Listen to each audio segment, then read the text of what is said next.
Now, this afternoon we began to look at the statement in volume 5 which reads, there are many ways of practicing the healing art, but there's only one way that heaven approves. And we spent some time in the book Ministry of Healing discussing that true way which heaven does approve. And that way, of course, involves the living connection of the patient with the great doctor and source of life, the God of heaven, so it can be a flow of life from the one into the other, thus bringing healing to the sick and to the sinful.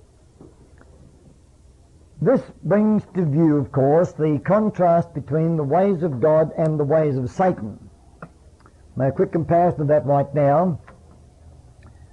And the way of God, of course, is that God is the source, and through Jesus Christ, He has a connection with every living person upon the earth who will open their heart to receive Him.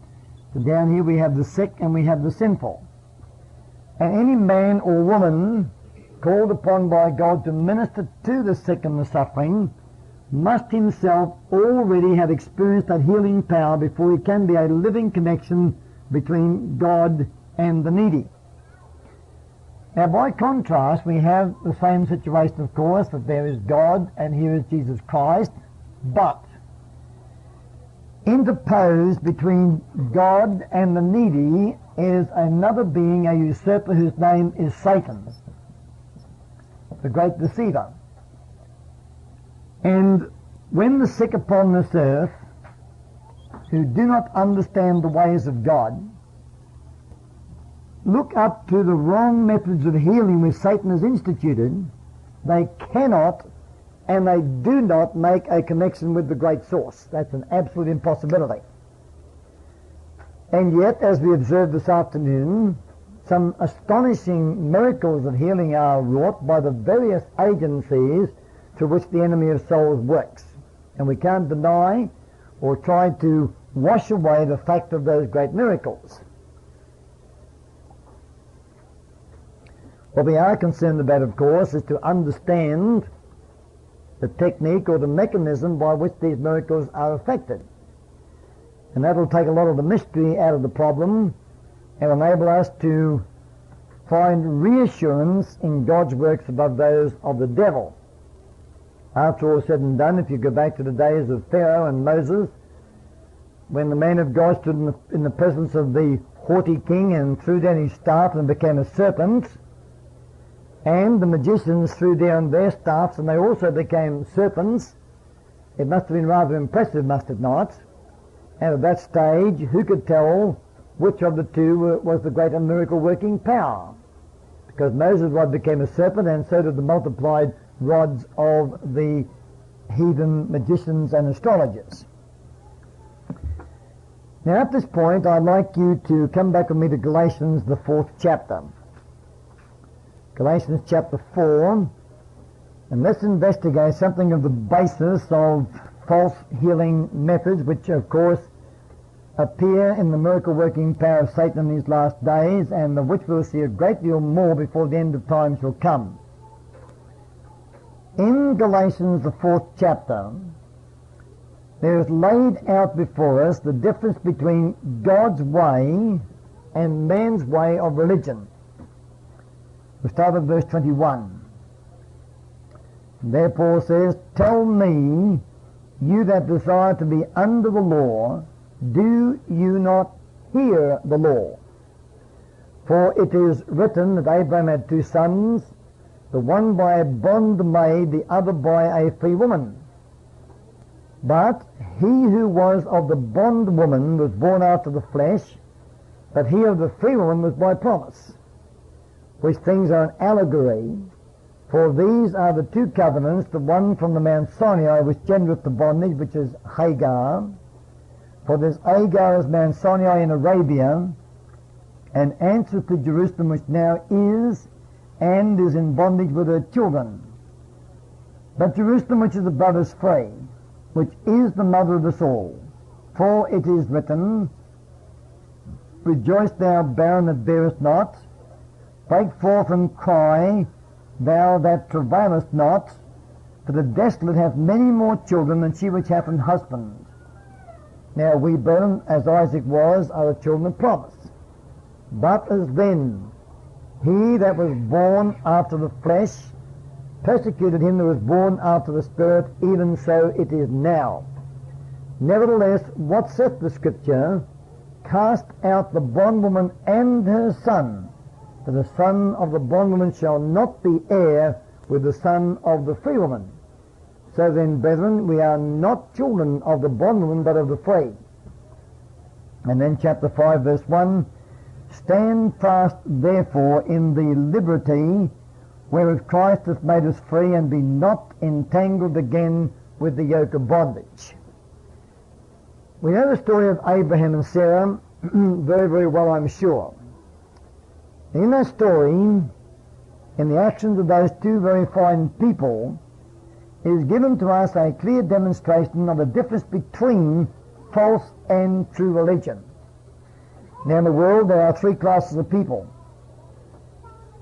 There are, of course, I suppose, many other classes too, but in particular there are three classes of people. And those three classes to which I make reference are the irreligious, that is the ungodly, the worldly, the carelessly indifferent. That's one class. The second class are the false religionists. And the third class are the true people of God. Now, we're concerned today not with the obvious differences between the worldly person and the Christian, be he professed or real, but with the difference between Ishmael and Isaac and the religion symbolized by the birth of these two boys.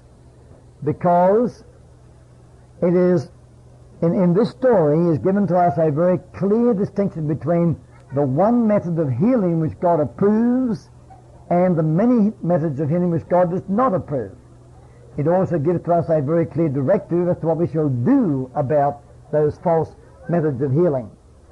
Let's go back to Abraham and Sarah first of all, and we'll observe the fact that to them God personally brought the promise of a son. Not just a son, but the son. This was to be the son for whom in time the Messiah was to be born, a very special son upon whom the success of the gospel mission depended, upon whose birth the success of the gospel mission depended. Now then, let's put down first of all the promise of God to Abram and Sarah,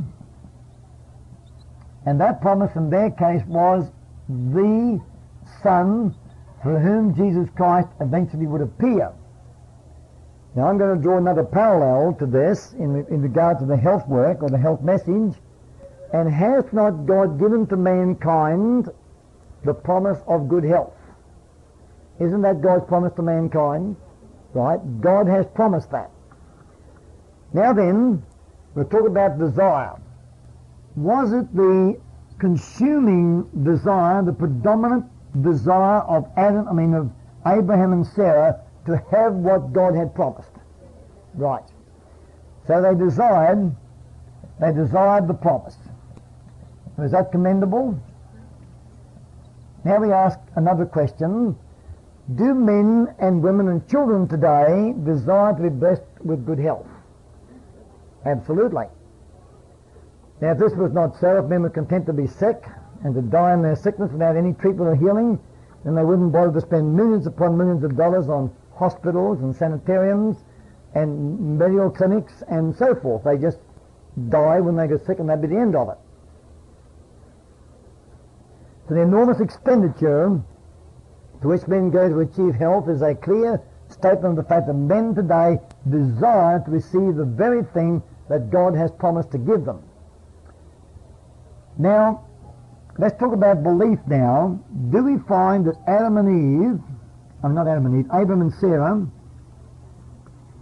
did they believe that they were going to receive a son? Now, I guess you say no. Some may say yes. Actually, whichever way you go, you'd be right. Because in a certain sense they did not believe in the promise of God, but in another sense, of course, they did believe in the promise of God. They really believed that a son was going to be forthcoming, and they waited with great patience for years and years and years for that son to appear. And when the son did not appear, because of their lack of correct procedures and true faith, then what did they do? So I'm going to say for the moment, in a certain sense, they did believe that they could have and would have that son. Now, do men today generally believe they can achieve health? Certainly they do. Furthermore, they believe that they're going to achieve eternal life eventually. And you've heard of this program of freezing bodies to be reanimated someday when they learn enough about giving life to a dead corpse. And they believe they'll bring back these frozen bodies in 100 or 200 or 1,000 years' time and resuscitate them, restart their hearts and nervous systems and circulatory systems, and launch those folk on an interminable period of living after that point.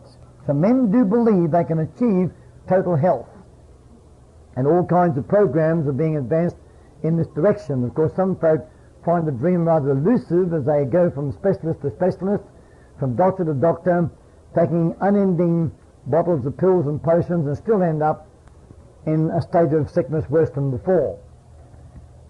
Now, when Abraham and Sarah did not realize the promise, then they went about obtaining that promise in their own way. And what did they get? They got a son. I often ask myself, what would have happened if they got a daughter? Because the promise was a son, wasn't it? But a son did appear, not a daughter. Now, mark this point with care. They got a son, but they did not get the promise. Right? They got a son, but they did not get the promise, because Ishmael was not the promise. Now then, by what power or by what means did they obtain that son? They obtained that son by using the power within themselves. By using power within themselves. Not from an outside source at all.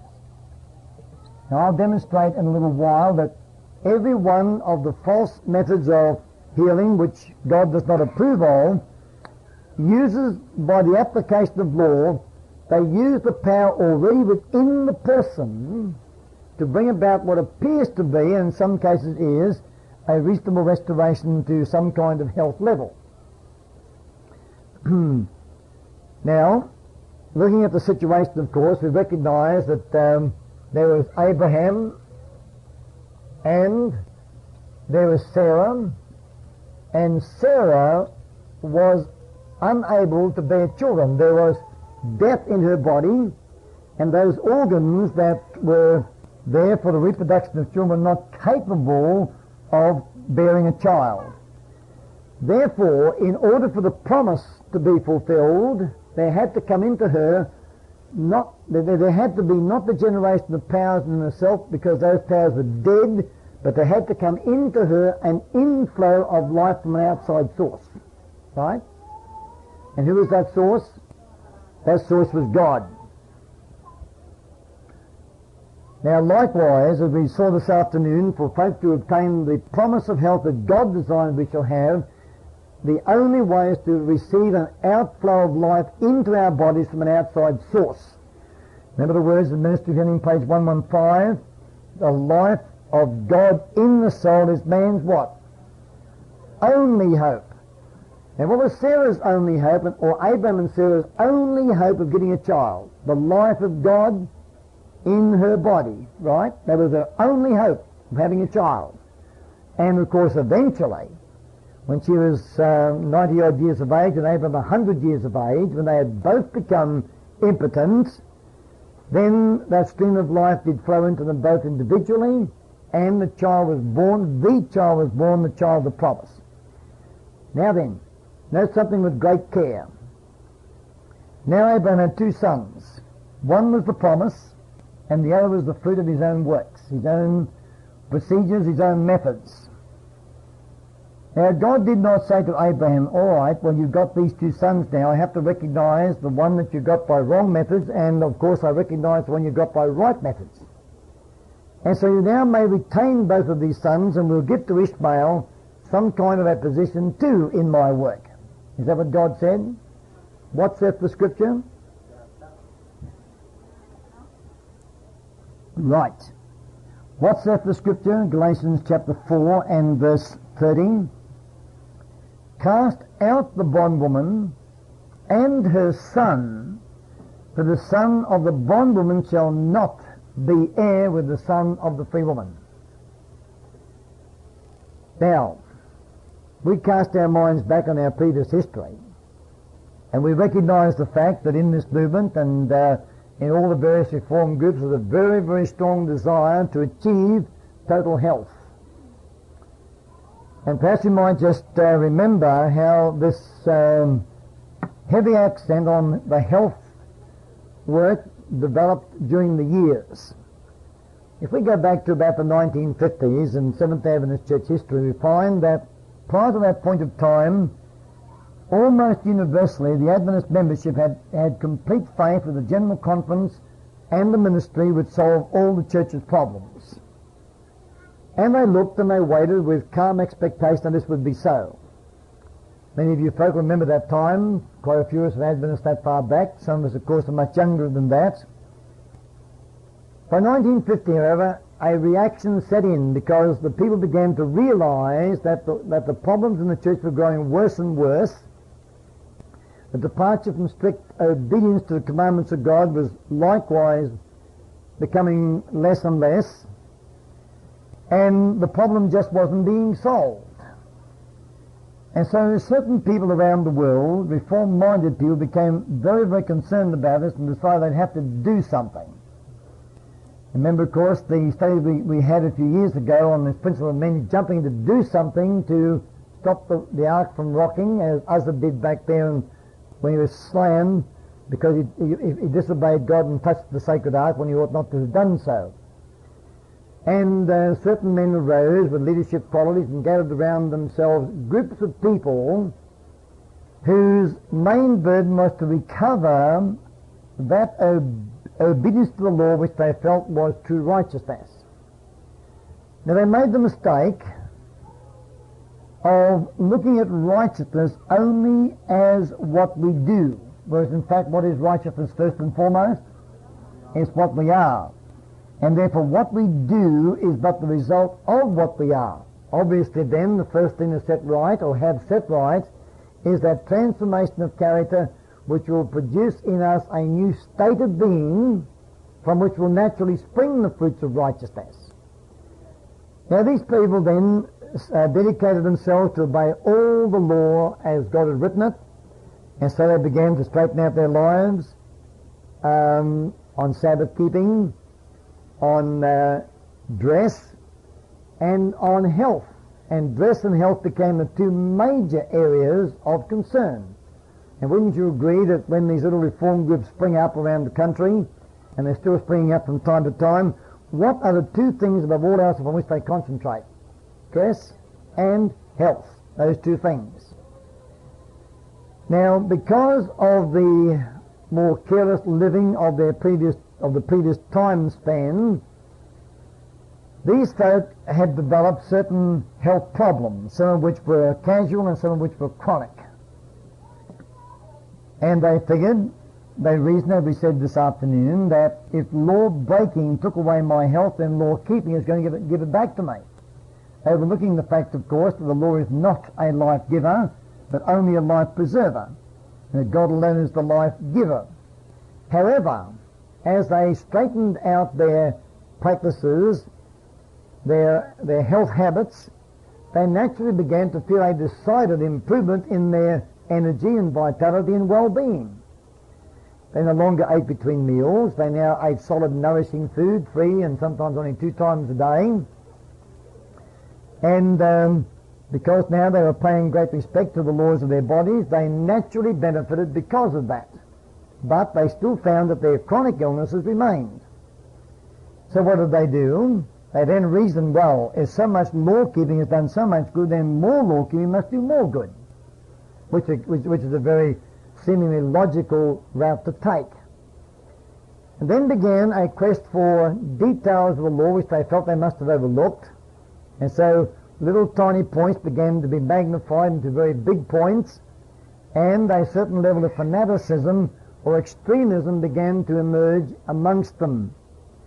And now they found that even despite this extra care to obey all the points of the law, they still did not get deliverance from their chronic diseases and illnesses. And we all know from experience what I'm talking about here, because to a larger or lesser extent, most of us have been involved in just this kind of program in the past.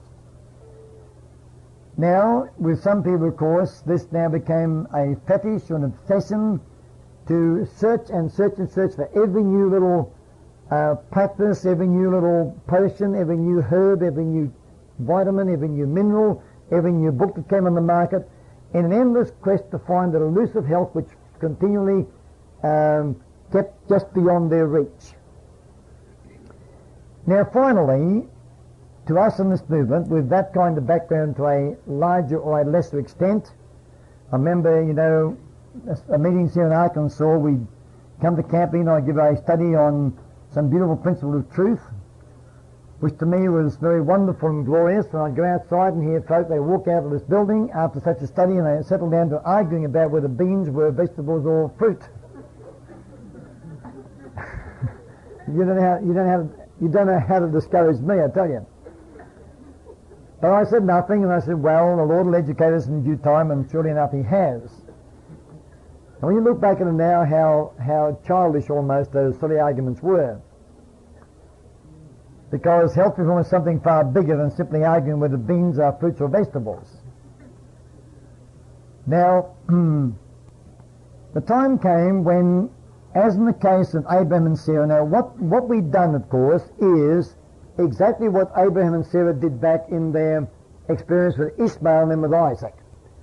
Now, we believed the promise of God that he would give to us the blessing of good health, total health, physical, mental, and spiritual.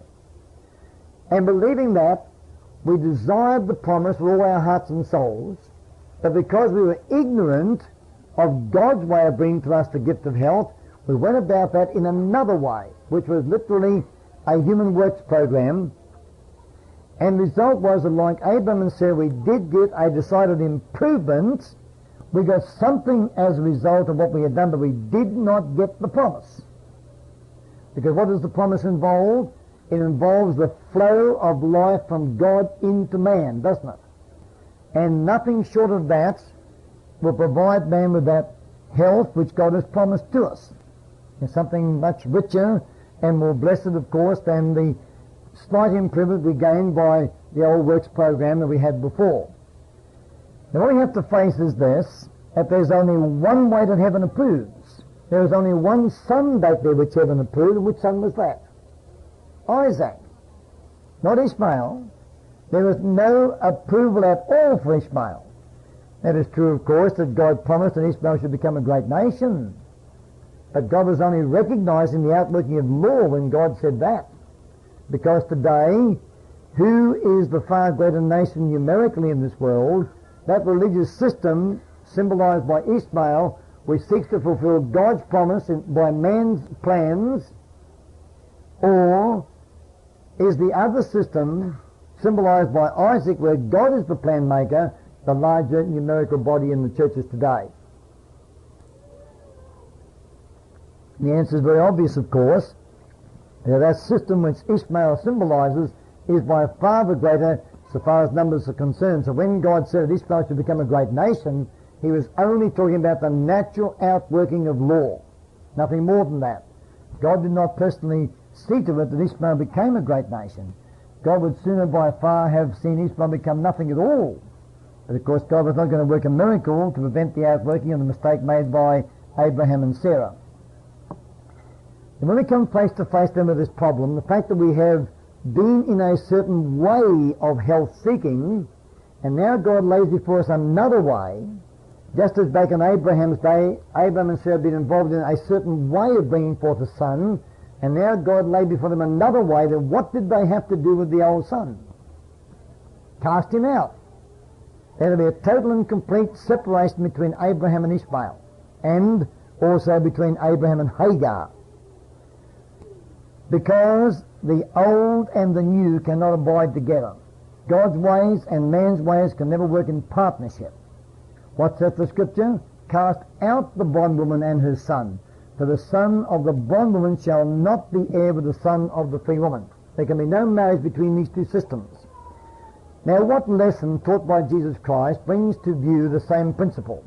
The answer is, he told the people, you cannot put new wine where? In old bottles, and you can't put a new patch on an old garments. Because if you attempt to do so, what will the new wine do to the old bottles? It'll burst them. And what will the patch do to the old garment? It'll tear it, because it'll shrink at a different rate from the old garment, and it'll place undue stress upon it, and you can't mix those two things. Now let's address ourselves now. We've seen here that in the case of Abraham and Sarah, and this is the point I want to stress now, in the case of Abraham and Sarah, their procedures brought them what they thought was total success. Because when they looked upon their son Ishmael, when he was born there in all his rugged beauty, and grew up for the first 13 years of his life, as they looked upon that child, what did they think they had received? Right? They thought they had received the promise. And looking at Ishmael, they saw a child that had defects, a beautiful child, strong, intelligent, every inch a boy, a man in due time. And there was nothing about the appearance of that boy that would tell you he'd been produced by wrong methods. In other words, if you took Ishmael and Isaac, and let's suppose they can be brought to the same age level, and here's a 14-year-old Ishmael and a 14-year-old Isaac, and a person knew nothing about how they came into existence at all, was to be brought along and said, now, which of these two is the child of promise? What must the stranger say? I can't tell. I can't tell. Now, what's the point I'm trying to make? The point I'm trying to make is this, that the counterfeit, or the product of wrong methods, can and does very often look so like the product of right methods you can't tell the difference by their appearance. Okay? You can't tell the difference by their appearance. Now we have to recognize that fact, because when Satan produces his last day miracles, you will not be able to tell by appearances which is the work of God and which is the work of Satan. Let's turn to a statement or two in the book Great Controversy to verify this point. I turn first of all to page 593, should be page 593 in the chapter entitled The Scriptures a Safeguard, and Sister Wright talks here about the level to which Antichrist miracles will counterfeit the real thing. Page 593, to the law and to the testimony, if they speak not according to this word, because there is no light in them. Isaiah 8:20. The people of God are directed to the Scriptures as their safeguard against the influence of false teachers and the delusive power of spirits of darkness. Satan employs every possible device to prevent men from obtaining a knowledge of the Bible, for his plain utterances reveal his deceptions. At every revival of God's work, the prince of evil is aroused to more intense activity. He is now putting forth his utmost efforts for a final struggle against Christ and his followers. The last great delusion is soon to open before us. Antichrist is to perform his marvelous works in our sight. And now comes the main sentence in the paragraph. The rest is more or less context, so we get the picture quite clearly. Now, so closely will the counterfeit resemble the true that it will be impossible to distinguish between them, except by the Holy Scriptures. Now, can you ask for a closer counterfeit than that? So close that you cannot tell the difference between the true and the false by appearances only. In other words, the only way to tell is by the Scriptures. Now, coming back to the case of Abraham's and Sarah's production of two boys, the first one named Ishmael and the second one named Isaac, so far as their physical appearances were concerned, it was impossible to tell which of those two boys was the chosen of God. Right? Impossible. quite impossible. The only way was to go back and study the origin of each of them, and then by studying the origin of them in relationship to the Scriptures, provided that you understood the Sabbath rest and the way of God's working, and saw that any time that man tries to fulfill God's promises for God, then the result can never ever be acceptable with God. Not that God arbitrarily rejects such results, but because God knows perfectly well that such results cannot serve the purposes that God needs to have served in a given situation. Now I want now to turn to the book Early Writings, to Sister Wright's first vision. And in the original of this particular vision, as found in the back of Ellen G. White and her critics, for instance, there's a little bit more than we find in the book Early Writings.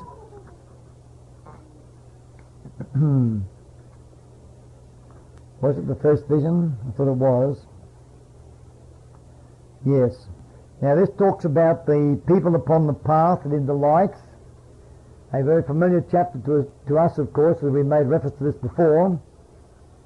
And as the people move along this pathway, they fall off that path one after the other all the way through the kingdom. Now, not present in the book Early Writings, but found, as I said, in the original version of this, as quoted in the back of Ellen G. White and the Critics by Francis D. Nichol, there's a further sentence or two. And that further sentence or two says it was just as impossible for those who lost their way to get back upon the path again as all the wicked were which God had rejected.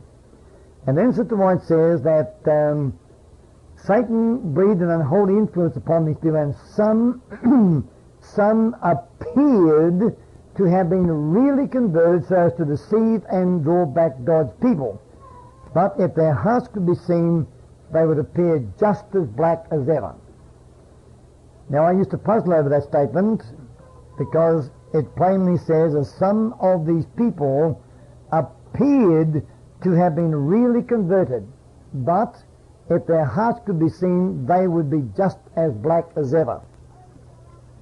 Now I turn to page 464 in the book Great Controversy, where Sister Wright describes the final counterfeit movements in these terms. Notwithstanding the widespread declension of faith and piety, there are true followers of Christ in these churches. Before the final visitation of God's judgments upon the earth, there will be among the people of the Lord such a revival of primitive godliness as has not been witnessed since apostolic times. The Spirit and power of God will be poured out upon His children. At that time, many will separate themselves from those churches in which the love of this world has supplanted love for God and His truth, His Word. Many, both of ministers and people, will gladly accept those great truths which God has caused to be proclaimed at this time to prepare a people for the Lord's second coming. The enemy of souls desires to hinder this work, and before the time for such a movement shall come, he will endeavour to prevent it by introducing a counterfeit. Now let's pause there momentarily while we get the picture of this on our board this evening. The statement talks about coming of three events in their succession, and talks about them from the last back to the first. Now the first of those events referred to, which is the last natural fact, is the mighty outpouring of God's judgment, which of course will be the outpouring of the 7 last plagues. And before that time comes, there will be such an outpouring of the Spirit of God, which we know to be, of course, the mighty latter rain. During that time, many folk, both ministers and people, will come out from those churches in which the love of this world has supplanted love for God and for His truth. Now that's going to be a very wonderful ingathering of soul, but Satan hates that work, and before the time for such a movement shall come, that is, before the latter rain begins, then Satan is going to prevent this movement, the latter rain or loud cry movement, by introducing a counterfeit of it. So now we find that back here there will be Satan's counterfeit, or Satan's latter rain and loud cry. Because a counterfeit, remember, the counterfeit will so closely resemble the true that it will be impossible to distinguish between them excepting by the Holy Scriptures. Now I want you to notice the point now, and the point is this, as you build this up from the story of Abraham and Sarah, that the latter rain is going to produce a certain result. And that result, of course, will be the promise of God, and the promise of God will be physical, mental, and spiritual restoration. Okay? That'll be the promise. Now, over here on this side, in the counterfeit, Satan is going to make it appear that the same promise has been fulfilled. Now, how should we put that over here? We should also put the word result over here. We can't put the promise, but we'll put, yes, the counterfeit of the promise. That'll serve, I think. You all got the idea what we're talking about. Now, just as Abraham and Sarah back there, well-meaning though they were able by using their own methods to fulfill God's promise, were able to produce a result which looked just like the real thing. So in this counterfeit latter rain, Satan, by using human methods to fulfill God's promise, will produce results which exactly match in appearance the results achieved by the outpouring of the latter rain. Now obviously, of course, if we understand what took place back there in Abraham and Sarah's day, then we are going to better understand what's going to take place in the very near future. Now, just as Ishmael came before Isaac, so Satan's counterfeit comes when? Before the real. Now, coming back to Great Controversy, page 464, I read the rest of this little paragraph which says, in those churches which he can bring under his deceptive power, he will make it appear that God's special blessing is poured out. Multitudes will exalt that God is working marvelously for them when the work is that of another spirit. Under a religious guise, Satan will seek to extend his influence over the Christian world. Now, during that counterfeit latter rain period, well, first of all, let's look at the other side.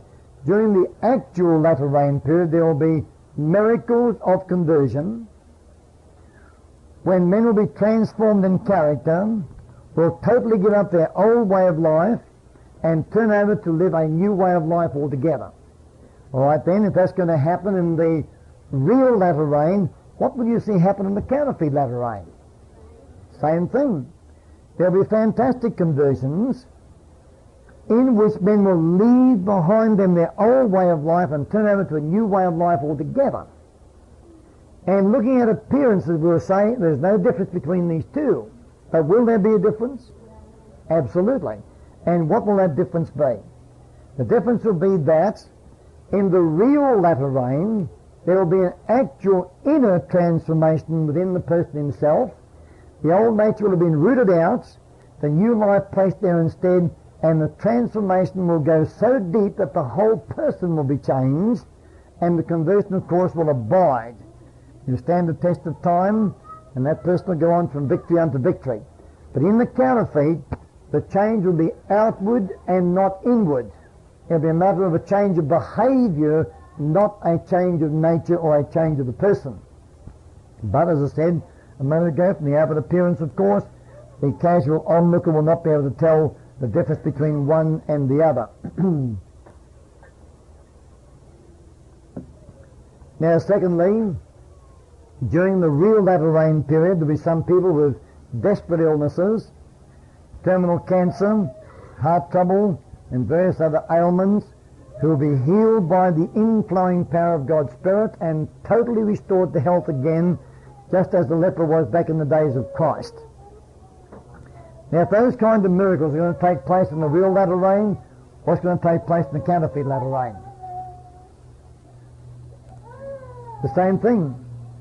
And before our very eyes, we shall witness unbelievable miracles take place in the camp of Satan.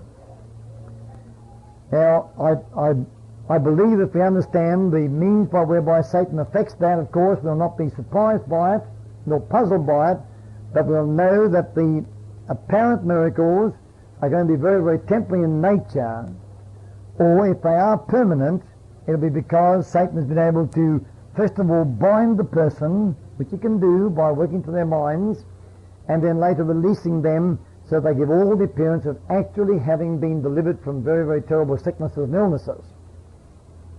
As I said this afternoon, I have been told, I was told in Germany just a few days ago when I was over there for that camp meeting, that there are cases now on record where people who were totally blind for many, many years have gone to modern evangelical faith healing services where the gospel of Jesus Christ is not to be found, and they have been their sight has been restored to full capacity, and they have remained seen on a permanent basis year after year thereafter.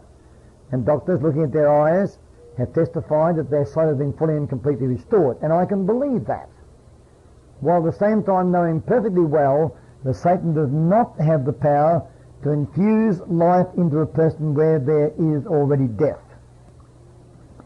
Let me take one final statement. We have just about a minute and a half left. And I'll take one final statement now from the same little book, Early Writings, from that fine chapter entitled A Firm Platform, which deals with the way in which Satan is going to take the entire world captive in this last great delusion. Page 261 in the book Early Writings. It says that Satan deceives, some he deceives in one way and some in another. He has different delusions prepared to affect different minds. Some look with horror upon one deception while they readily receive another. Satan deceives some with spiritualism. He also comes as an angel of light and spreads his influence over the land by means of false reformations.